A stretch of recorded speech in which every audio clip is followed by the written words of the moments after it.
pain was so intense and it was just so, I feel like deep in my hip.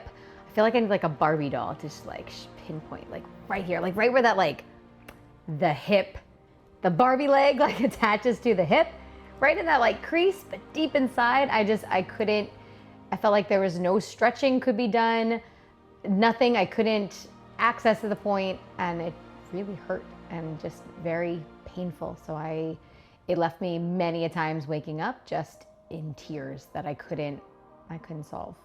My name is Kimberly Pastuch, and I'm an Active Life one-on-one client.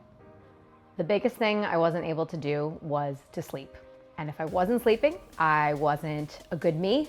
And the good me would mean I'm not a good wife, not a good mother, not a good teacher. I was up on my feet all day long and just rocking my hips back and forth to get comfortable, and I just couldn't get comfortable throughout the day. Didn't feel good. I wasn't me. I've been to the doctor before for my hip pain, just my regular practitioner, and just mentioned, hey, this is my issue.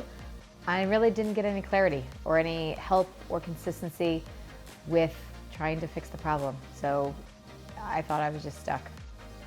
And I thought that I'd be taking Advil for the rest of my life. The pain ebbed and flowed with more kids. It was nothing that was predictable, and I think that was probably the worst part too, is because there'd be moments where I'd be fine. Could be weeks, could be months, could be like a year, and then all of a sudden out of nowhere, it felt like the pain was back and it felt worse. I don't know if it was because I had aged at that point or just lifestyle had finally like caught up with me. But I think the fact that it was very unpredictable, that was even more frustrating than if it was predictable, because I would know that this is where I'm at, but not knowing when the pain would come and how intense the pain could get, that was really frustrating, and that would leave me very helpless. Once I enrolled with Active Life, I was introduced to my coach. We do everything remotely, so nothing was in person. They gave me an assessment to complete, so things that I could or could not do, what felt good, what didn't feel good, and from there, my coach gave me a customized program. I also discussed my time limitations, what I had. You've got this certain amount of time. Can you fit something in there for me? This is the equipment that I have. This is the space that I have. And from that, we were able to customize something exactly tailored just to what I needed. I first started doing my programming in the comfort of my own bedroom. I didn't have the time. I was working full time, and I told my coach that, look, you've got 30 minutes. I have to be able to do it in my bedroom when I can shove my kids in front of the TV. That's the time that you have. Give me something that I can do. And she did, and it was great. And as I've been progressing forward, I have now moved into the comfort of my little garage gym, which is good. And sometimes if I don't have the equipment necessary, I will go to our gym in town. I do some breathing exercises on the bike. I've done hip cars. I have done some lateral box step-ups. I do some frog stretches, rock back and forth. I just started squatting again, which is crazy. I haven't squatted in like a year and a half. We're starting to slowly add that back in. And it starts to feel good, finally. Whereas before I have some depth issues, so I know that I can't get down as far. And I think that was part of my problem too when I was trying to be in the group fitness space. They would put up a workout and I would not feel good about it because I couldn't do it like everybody else, and I couldn't squat to depth, or I couldn't, I don't know, it just didn't feel good. And so now that I'm kind of in my own space, I feel good going to actually where my body's able to let me go, and apparently that's where my body's supposed to go, and it's okay. I've tried a lot in the past. My problem is I'm never consistent, so I will try something and then deem it, nope, didn't work. A lot of that is my own fault for not sticking with it. I wasn't intimidated by this. I had a one-on-one coach that I could easily access and talk to. I could tell them actually the movements that I enjoy and the movements that I don't enjoy. So that actually felt good, having some of the control and the power.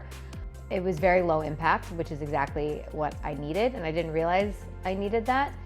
And I was able to build the confidence back up to where I'm at today, finally. And I've finally been with the program for about a year and a half of really being consistent. And it feels good, finally, to actually stick with something.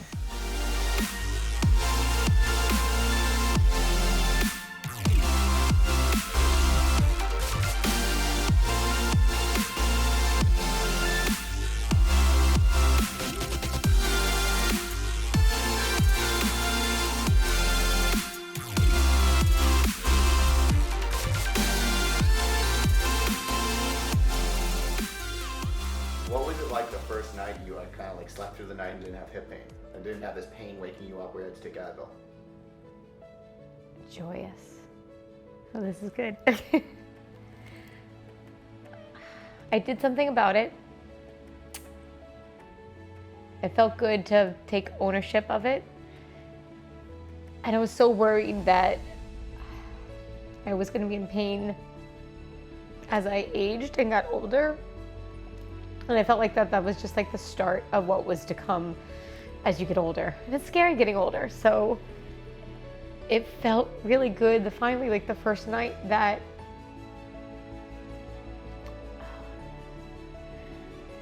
I could sleep without waking up 100 times in the middle of the night, always rotating.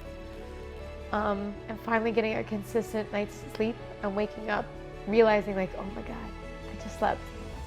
And that felt really good.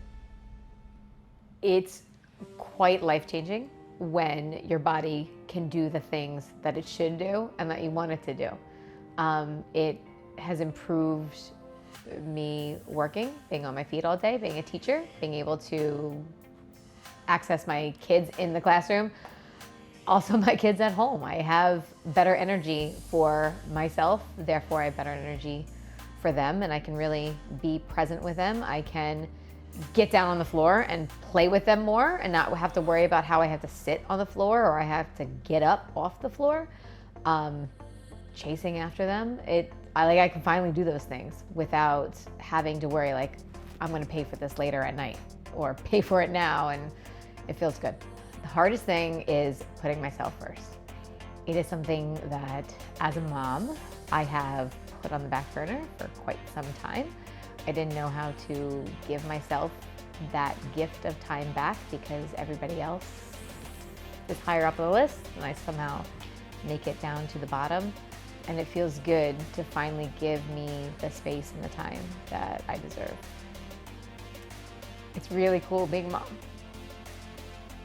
It's such a gift to be able to experience them and to be a part of their lives and to shape this little human or three little humans to be confident ladies. And I want to be able to be a really good role model for them.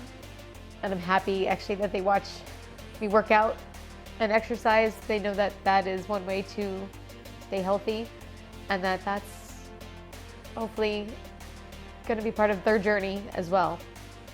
It feels really cool to be able to be with them and be present with them and to move with them because they're all over the place. And I'm thankful that I'm working on myself and giving myself the gift of health and movement to be able to be there with them and for them.